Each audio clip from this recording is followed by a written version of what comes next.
lobby now stands empty. He's guarding nonetheless.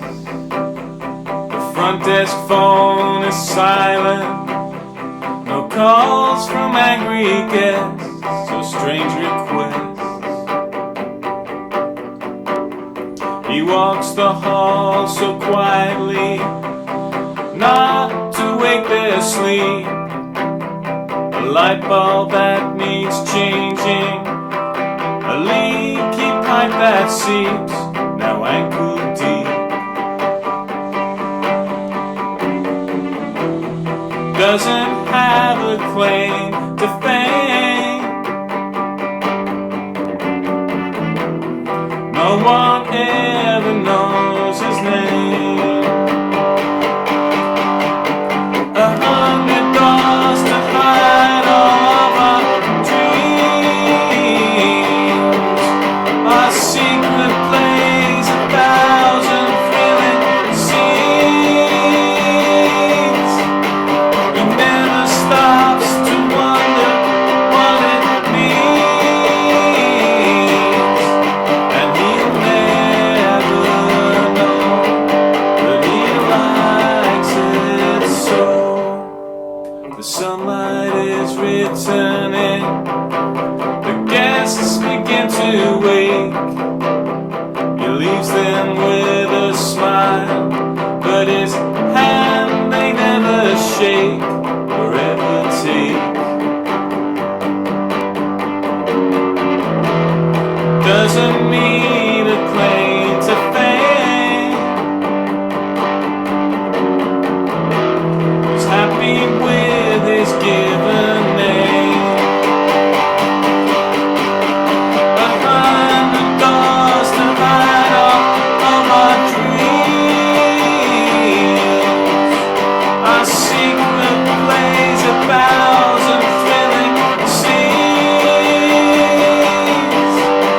He never stops to wonder what it means,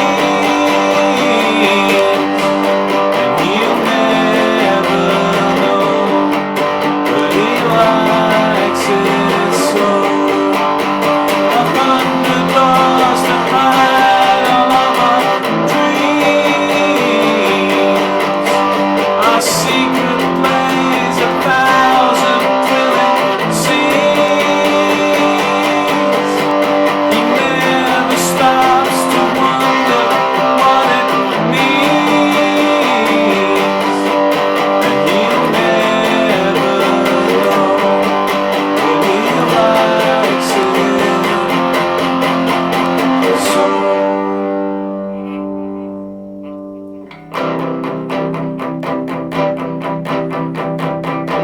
It's time for checking out.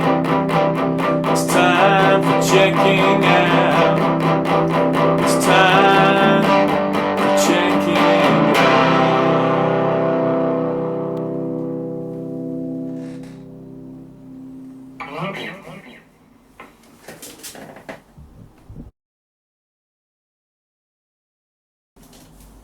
Hello and welcome to Guitar Trek. I am Richard J. Dowling, and this is, I can't believe it, but this is the last episode of my Song of the Week challenge. This is episode 104, and stopping at 104 because it's 2 full years worth of songs. And I'll get around to explaining why I'm stopping in a little bit. But first of all, I just wanted to thank everybody. Oh, sorry, that's my little friend, Space Dude Major Tom. Thank everybody for their support, for listening to my music, for liking, for commenting, for engaging, subscribing, and all the interactions I've had have always been so positive and helpful. And really, it's been a pleasure, meeting people from I don't know, Michigan. There's quite a few. There seems to be something special in the water of Michigan. Lovely people, and Canada, Europe, Scotland, it's just been wonderful, and it really has opened my eyes to the possibilities of the positive side of social media. and so yeah, that's been really a blast, and it's a bit frustrating for me that I can't engage more. I don't have the time to really to engage more with people as I would like on YouTube. But we only have a certain amount of time in the day and so forth. But yeah, it's really been, I feel really privileged to have met you guys and gals. And although I'm stopping the Song Week Challenge, I mean, I'm still going to be hopefully still around. Hopefully I'll be able to find time to comment and listen to a lot of you who are making music as well, like me. But I need time, and this is what basically, I think I've said it in one of the descriptions of the videos, that I need time. I read a novel a few years back, which is a science fiction novel, and I want to write a sequel. In fact, I want to write 2 sequels. I've got a sort of trilogy in mind. They're going to be, it's a trilogy, but like standalone. So they're not going to be. You don't need to read them in a particular order. But so the time that I spend on the Song Week Challenge really is my free time, and I haven't been able to do anything on the novel as a result. And so it just reached the point where I had to make a decision. Either I give up the thought of doing the novel, or I stop the Song Week Challenge. And I mean, you know, if the Song Week Challenge was drawing in new viewers and getting a lot more watch time, then probably maybe I would consider doing it.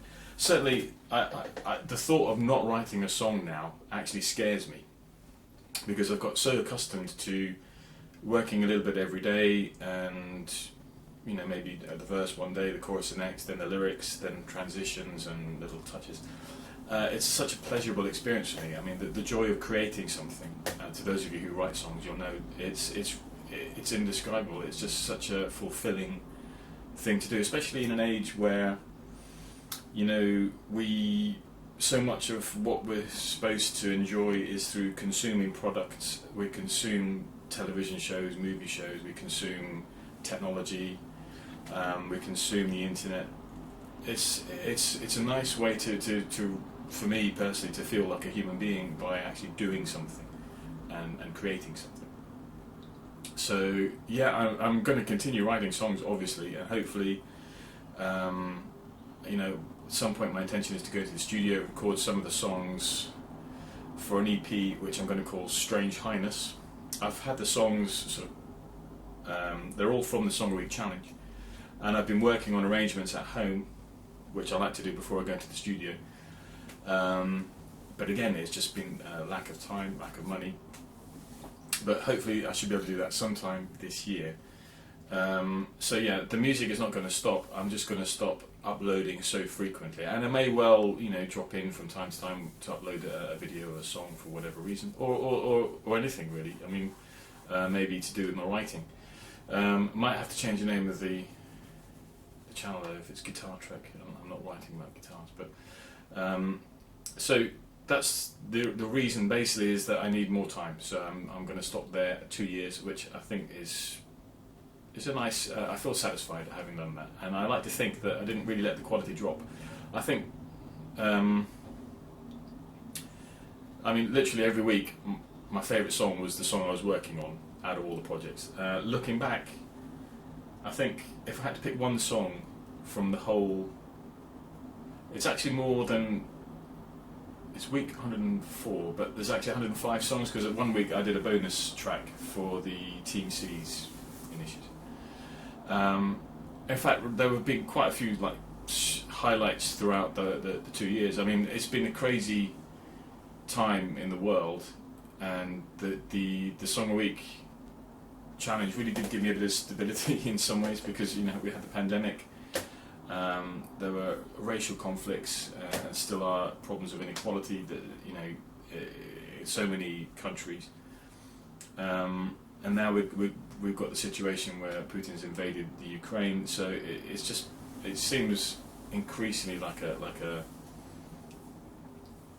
just a crazy world to come to terms with. So Song Week has been very, very good at stabilising my emotional life, I think. And along the way there have been some wonderful moments. There's a pickle jar incident, which it was a nightmare at the time, because it was when I hurt my hand, and cut my hand and I couldn't play the guitar, and I was thinking, my God, what am I going to do? And then I did it with a keyboard instead of just a drone keyboard.